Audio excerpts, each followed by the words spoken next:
Here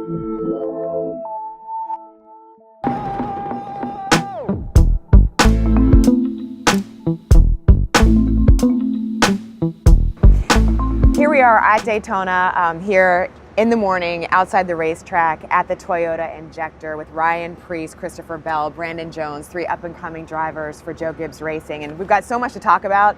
We could talk about drafting on the track, right? You guys talked about, you were asked this question a million times, drafting, what it's going to be like, you know, racing here. But I want to focus a little bit on you guys and how y'all got into the sport, you know, what you guys love so much about what you do. Why are you laughing at me, Ryan Preece? Because I think I know what you're going to bring up on how I got into the sport. Oh, well, then why don't we just go there right away? Oh, yeah. Well, obviously, I told you earlier, my mother bought my father his first race car, street stock.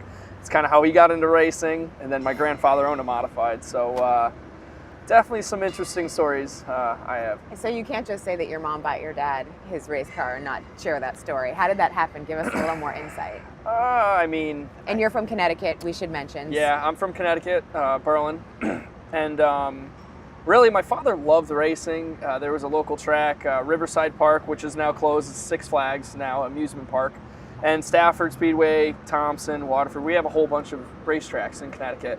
But my father always wanted to race, and his father, my grandfather, really, you know, he loved it. He sponsored a race car, but he wasn't going to let my father do it. So ultimately, when my father started dating my mother, before they got married, she bought him a race car. And he just started going, and really that's really when I was born. My mother started bringing me to the racetrack.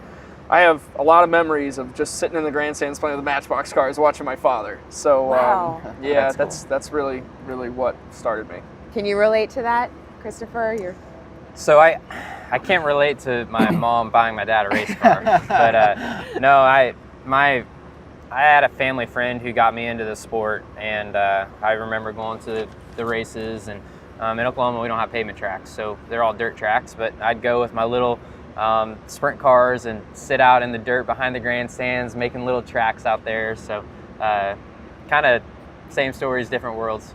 And you started really young, right? Yeah, so my dad was a high school basketball coach. My parents didn't have any know-abouts of racing really at all. And one of my dad's players raced micro sprints there in Oklahoma. So I went to the races with their family, and that was probably at 3 or 4 years old. And I started driving at the age of 5, racing at the age of 6. So what was the conversation like when you said, you know, I really want to try this racing thing, when you told your dad, who was the basketball coach? Well, I don't think I was really involved in it. I went to the races with their family. My mom and dad didn't go to the races with us. And, you know, after I would literally sit in the grandstands and be just so amazed by it, then that family told my family that maybe we should get a car and let them drive it. And I remember, or I don't really remember, but my parents told me that the first time I got in a car, I said I didn't want to do it until I went out there and drove, and I fell in love with it. So yeah, it was just, I'm really thankful for that family friend that took the chance on me and got me into the sport. And wow. Yeah, it's the sport that I love now. Brandon, how about you? I mean, when did you first fall in love with it? I can somewhat relate to Christopher, I guess, in a way. I didn't start on an early age. I started at 13. But I didn't grow up in a family either that was really, you know, involved in racing at all. We've always loved motorsports, and we've always loved cars and drag racing. And I've even went back and dug up some baby pictures of me on tractors and stuff. So I've always been involved with some type of vehicle that's had wheels on it. So I guess in a way it's kind of ironic that I did end up in motorsports for that reason. But I kind of actually got my start through some friends that we actually met at a racetrack. Cale Gale was the guy's name, actually, and he was driving at the time. In the Xfinity series and stuff.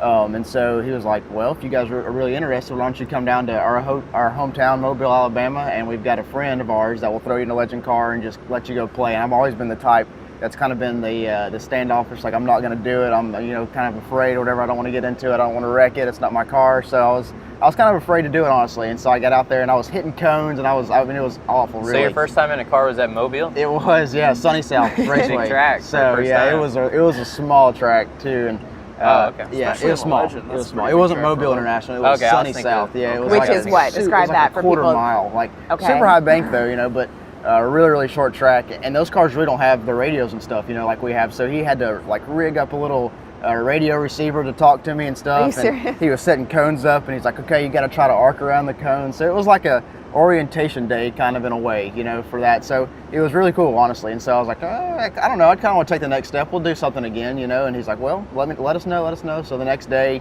he actually gave us a call and said, well, my dad's helping a kid, Spencer Davis. He's going to be in the truck race this weekend. And he said he's out there training this kid, Spencer Davis, and said, so why don't you come down and drive his truck? So we came and drove it, and I'm like, all right, let's get one. So it kind of started that way, and every year we kind of bought the next level, next car, and ended up here finally. So that's how I got my start, I guess.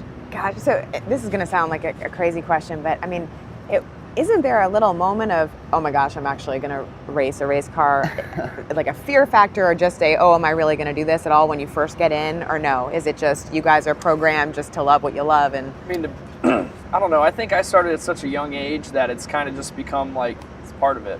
You know, you get in that race car and it's no different than yesterday or jumping in my street car. I'm getting in and I'm ready to go, and that's the deal. So obviously I don't speed in a street car. I was just going to say, right? Yeah. That's what I mean, but yeah. Right. Maybe we should put a camera. What about you, Bill? What do you think?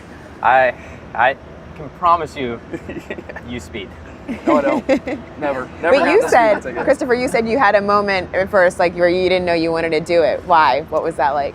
I don't know. I guess just as a kid, being nervous about it. But you know, I guess this goes for all of us, man. Once you fire up the engines now, like all the nerves go away. Hopefully, I'm not speaking out of terms here, but like if you go to special events, you know, you'll be nervous, and if you're not nervous, I feel like you probably don't want it bad enough. But as soon as you get in the car and you fire that motor up, then it all, I don't know, you enter in a different mindset almost. In a zone? Yeah. I don't know. It's just a different way of life. How, Brandon, how do you get in your zone, your mental zone? What do you do? What is your routine? Yeah, I think we we definitely all adapted to it by now, I want to say. But you know, the first couple times that I was doing it, I was pretty nervous every time I'd go. Actually, go back how I started. The first time that I got into this truck series that I was in, I hadn't raced yet, and I hadn't been in the truck, and I was just watching. There was actually 2 kids out there at the time doing it, and so I was watching. You know, I was trying to figure out what they were doing. This guy, he was so competitive, and he was trying to push his son so hard. Well, all of a sudden, he comes off the corner and hits the wall, rolls the truck over, and I hadn't even set. And I'm like, I'm getting ready to do this, you know. So then I was like, okay, let's just go home. But I ended up getting in it. I was fine. So you know, from that extent, I think, for nervous for sure. But like he said, you know, once we fire them up and everything, it's like time to go to work. You know, this is what we do. This is what we enjoy. So it just kind of flushes you out a little bit. You know how like a lot of NFL players have their own very specific routine. It's very specific music. There's one guy, it's Cam Newton. He listens to different genres of music every like hour before he goes out to play a game. What do you do? Do you do anything that gets you ready?